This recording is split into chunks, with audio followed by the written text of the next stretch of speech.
Feeling stuck is not a sign you're failing. It's a sign your brain has run out of clarity, not capability.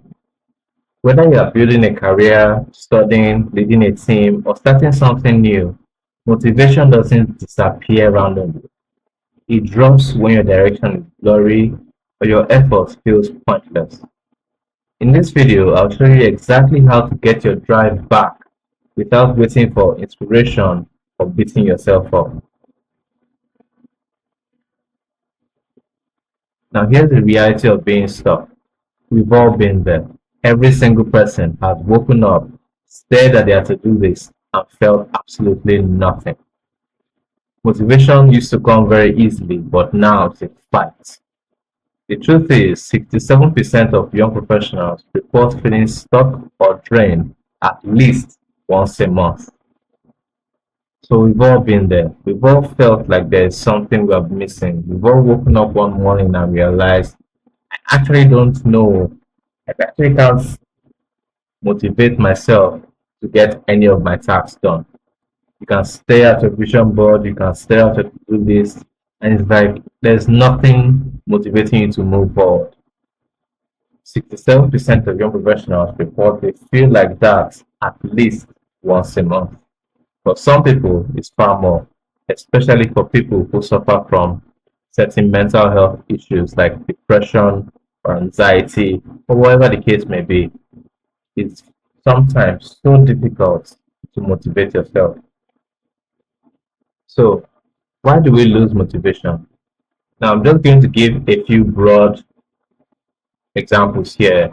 There are many more and very more specific examples to individual people on their own.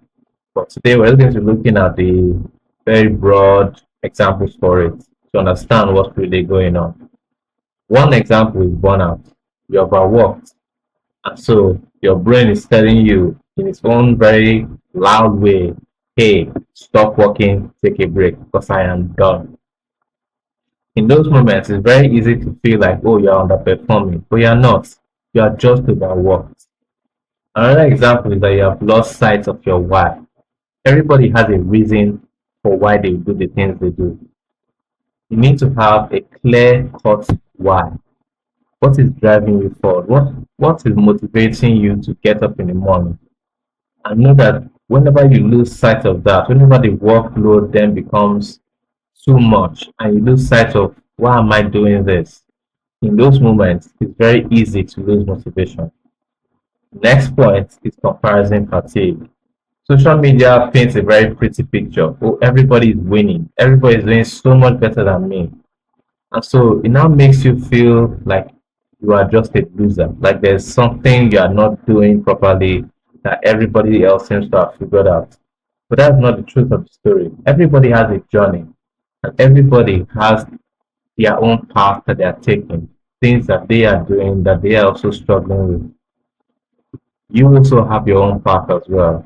So don't pay attention to social media in those moments. Let it go on its own. Because Instagram paints only the good side of stories. It only gives you the unrealistic expectations, which is also our next point. Because trying to be perfect will kill your momentum. Trying to achieve everything at once, or trying to be the very best possible, trying to be perfect. All those thoughts and goals only end up to kill your momentum and eventually your motivation because there's nobody that is perfect. We are all in our own way doing the very best that we possibly can.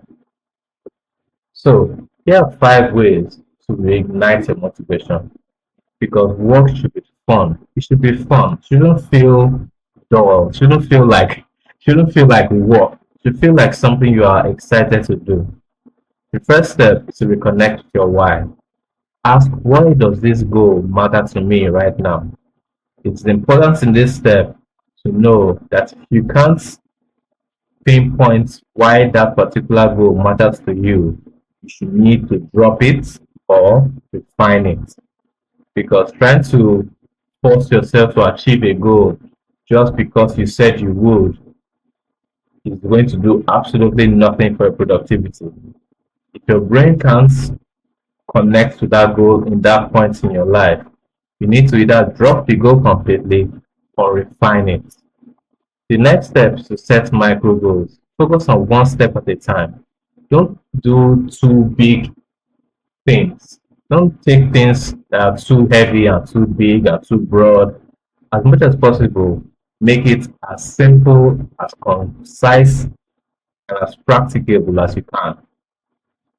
Another way to shift is to change your environment. A small physical or digital reset can help you focus your energy. Maybe you change where you live for a few, maybe you live somewhere else for a few days, or you go stay with a friend's place, or you change something about your environment. No matter how small it might be, it can help you to refocus your energy. The next thing is to practice self compassion. Don't be so hard on yourself. Progress is what your goal is, not being perfect. You don't need to be the very best anybody has ever seen because there are no perfect human beings. They just aren't. So you need to focus on being able to progress, no matter how small you're progressing. Always let your goal be progression, not perfection. And the next final step here is to seek accountability. Talk to someone about it. Either a mentor, a friend, or a coach, or just someone that you know and trust to give you some good advice. It will be very important to seek their advice and their help when you feel those moments because they can help reignite you. Nothing burns the fire in your belly more than talking to someone who has gone ahead of you and who has succeeded where you are trying to succeed, and they kind of get that fire joining in your chest again. Now, this is a quote I love very much. The elevator to success is out of order. You will have to use the stairs one step at a time. There is no fast track to anything. No matter what social media or what any major influencer is trying to tell you, there is no fast track to anything. The elevator to success is out of order. So you have to use the stairs one step at a time. Now, here's a mental health insight. Your dopamine levels drive your motivation, not your discipline. So you can't force motivation, but you can create the conditions for it. You can create the conditions for it. Emotional rest and reflection can often spark the next wave of progress. Because if you're able to rest, reflect on your why, understand why you do the things you do, that can help you to create the conditions to drive your next spark of motivation. Because you can't just force it. There's nobody that can say, oh, you just force yourself to work hard. That oftentimes doesn't work. And here's a professional tip. Leadership is staying steady when you're stuck. Great leaders aren't always motivated, but they're consistent. Doesn't if they are able to be consistent, especially during your low seasons, especially during those moments in time where you feel stuck, where you feel like you don't have anything else to give, being able to stay consistent in those moments is what builds your credibility and trust, and what will help you eventually to be able to always be have the ability to pause, reflect, and realign yourself. And that can be your own superpower.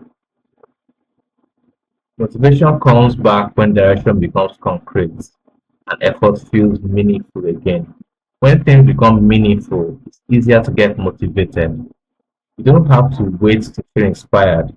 You can create momentum through clarity, environment, and tiny visible wins. Now, here's the secret sauce for you. We talked a lot about the tiny steps we take. This coming week, I want you to outline for 5 different tiny steps that you will be taking at whatever interval during the week. In the spreadsheet I have in the screen right now, you have days where you get it, you have days where you miss it.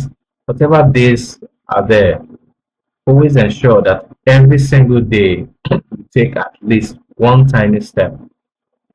For instance, on Monday, we're able to only take tiny step number 5 once throughout that whole week. But even in that moment, you're taking a tiny step towards progress. You have gotten better. You have gotten far better. So that's the secret sauce for you. This coming week, apply 5 tiny things and make sure that at very least every single day you accomplish at least one. Now, 3 quick steps to get unstuck. Write down one thing that excites you about your work. Break it into a 10-minute action that you can do today and tell someone you trust, because accountability fuels momentum. If so, at this point, you don't have to feel motivated to make progress. You just have to start. That's all you need. You just need to start. And if you want to help design a personal growth plan that actually fits your brain and season of life, the link is in the bio. And let me know in the comments below what helps you get motivated when you feel stuck. Thank you so much for watching, and I'll see you all in the next video. Okay, let's go.